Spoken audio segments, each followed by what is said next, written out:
Welcome back to the show, everybody. Welcome back to the Upper Tier Podcast. It is another Shankly Sessions Drive Time preview. Liverpool were at Anfield this weekend, the Super Sunday, hosting potential relegation candidates Tottenham Hotspur, who have come off an absolute pasting by Atletico Madrid. Not that we did a whole lot better losing 1-0, but we should be able to turn that around on Anfield. Which would spell now that Spurs are in a really, really bad place. But again, we've seen with this Reds team, they've no problem rocking up and giving points away to inferior opposition, and especially when inferior opposition's backs are to the wall. Now, we know that Spurs are missing a whole plethora of players. We know that Van de Ven is suspended. We know that Romero might miss out because of concussion protocol. We're not too sure on that one. He may have a chance of playing. I think they'll definitely try and push to play him if they can. But so many other players missing, and that has kind of really been a lot of the story of Spurs this season. And they find themselves now teetering on the brink of relegation. But it's up to us to go out now. We're pushing for a top 4 spot. Probably really more important now that it's a top 4 spot. With what may happen with the coefficient. Now, I know the Premier League is quite a bit ahead in that race, but we could potentially have a situation where maybe 1 or 2 English teams only progress next week into the quarterfinals of the Champions League, and you could have, by the looks of things, 3 Spanish teams. So let's see what happens there, which would be very disappointing considering we started out this week with 6 English teams in it, and we know there was tough fixtures there and stuff like that and all. We could end up potentially with 1. God forbid we could end up with none. Who knows? But I would expect Arsenal, to beat Leverkusen at the Emirates.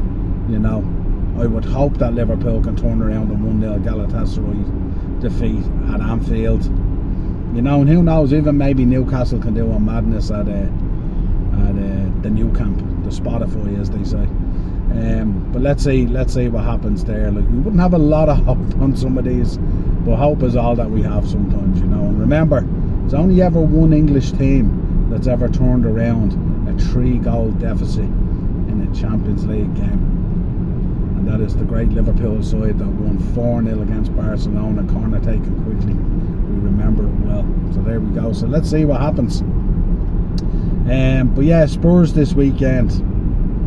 It's very hard to know what to make of this, isn't it? Like, on paper, you look at Liverpool, who should have more or less a full complement. It's like, we should be going into this game with a level of confidence that Darren expressed last night on Thursday Tier Talk. But I find myself, even with a Spurs team as bad as they're playing, and even coming to Anfield where they don't normally get a whole lot, and even with the amount of injuries that they have, I still find myself extremely sensitive and nervous to this game, because more often than not, when we go into games where we're expected to win, are the games where we tend to falter. And that would be my only concern, that we rock up to this game with this kind of attitude that it's only Spurs, they're down in the relegation battle, they're missing key players all over the park. Actually, we'll just go out here, play our ball, and we'll be grand. And more often than not this season, we haven't been grand. And this is my only concern in relation to this game. I think it's going to be a real, much tougher game than I think people are saying. And I think, to be honest, I haven't been the guy to call out managers and stuff like that much, except in recent times when it's gotten really poor. But I think a defeat or a draw at the Spurs this weekend, and I think that would be potentially the final nail in the Arne Slot coffin, I think. I don't think we could justify, if you break down all the results and the doubles that teams have done on us, and where we've dropped points and stuff like that, it's been a really, really disappointing season. Now let's be honest here. He got manager of the month last month, which is, to me, it's weird. You know what I mean? I sent it on to Dino, and Dino thought I was joking. You know what I mean? And it's just, You know, this is the problem when you think that you're right on death's door with this change. They pull it back from the cliff, and they find a way to get through. If you look at the game against Galatasaray, how poor we were in every position.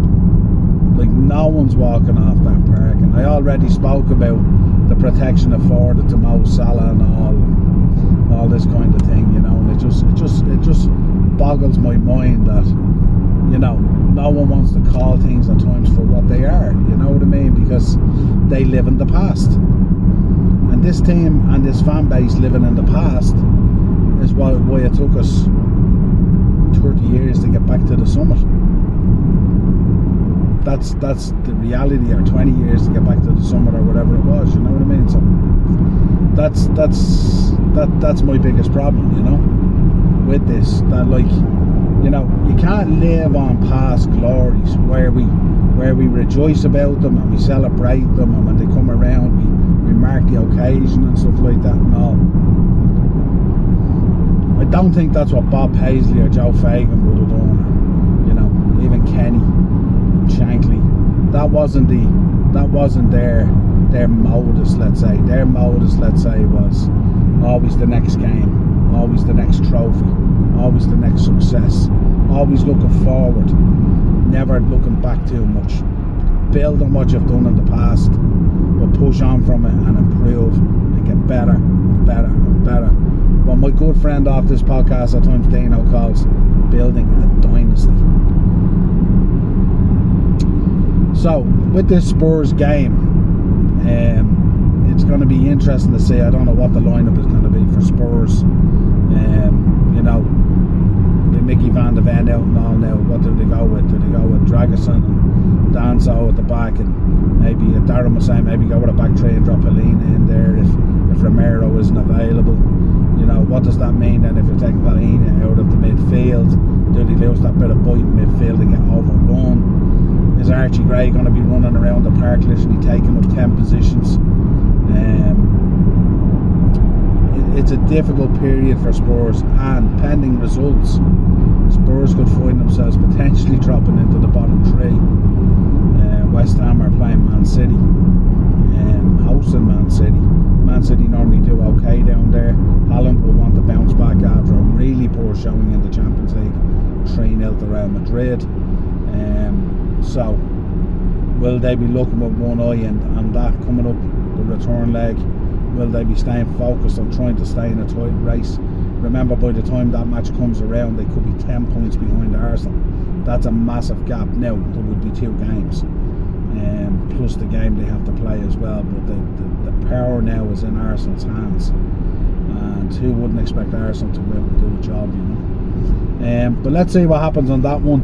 But for Liverpool, I think, you know, the key areas for us is again that energy and that press, you know, like what we showed, especially in that the cup game. You know, we were a different beast in the cup game compared to the league game against Wolves, and that's really what we need to show. We need to put it up to these guys early, bring that energy, open them up, split them in the middle of the park where they're going to be extremely weakened, you know. Don't be overly worried about the threat they have up front, because it's been extremely blunt. You know, you're probably looking at a situation there where Richarlison is probably their key guy, you know, and I don't even rate him that much, you know what I mean? Colin Mawani, probably not going to do a whole lot. I don't know what the story is with Dom, if he's playing or not, or if he's out, not too sure. And Xavi Simons has been so poor, so poor. And it's not necessarily on any player. I think just Spurs as a whole entity are just a mess. I think they lack identity. I think their fan base rates them way above where they land. I don't rate them as a top 6 club. I don't view them that way. I think they're mid-table, bang average at best. And even this season, you can see last year, what was it, 17th. This year they could go one below that again and end up exiting the division. And a lot of people have been saying that maybe if they do exit the division, maybe that's the reality check that they need in order to refocus and get a reality check of where they actually land and where they are in order to try and come back up again. But we've seen what happened with Leeds. It takes nearly 20 years sometimes to come back up. That championship is a war of attrition, and when you think about Spurs and you think about a lot of their key players, a lot of them being out injured, but a lot of them I don't think will fancy playing in the championship next season. So they would be getting out of town. I don't think there's going to be too much loyalty there in terms of the club. But we'll see what happens there. But they could be in serious trouble. I think this weekend, we'll run out winners. I'm always extremely nervous at predicting a win. I said it to Darren last night in the show. I can't remember a single game where I've come on and boasted about, here's a game now where it's a guaranteed 3 points. This is probably the closest to it, but I'm not going to preempt it, because I still think at times, more often than not this season, we haven't really showed up when we should have. But this could be a massive 3 points as well, because there's lots of big games at the moment. Like, I think Darren last night predicted Chelsea could get a draw.